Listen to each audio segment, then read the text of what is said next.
All right, we're going to carry on with our John Deere 6x4 project.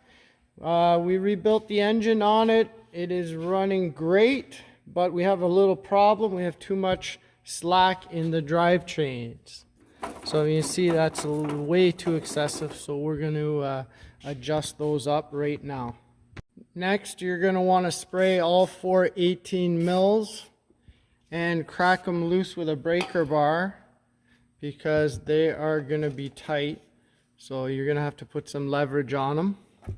So then you're going to want to loosen them, all 4, and then you're going to want to grab a rubber mallet so you don't damage the aluminum, and you're going to want to keep hitting this back just to free it up a little bit.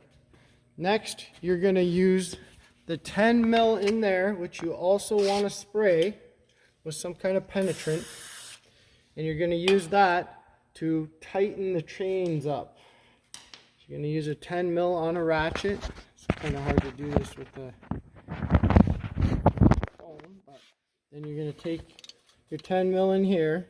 You're going to see that on this side it's a carriage bolt that connects inside a channel in the actual spindle, I guess you could call it. And you're going to want to crank that down, and that will pull the spindle back until you get the proper tension. It should be roughly about 1/2 inch in the middle. You don't want to crank these too tight, but you don't want them slopping around like that.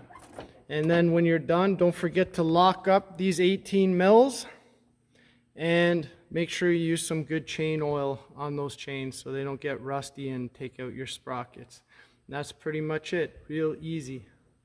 So one side went really easy, this side.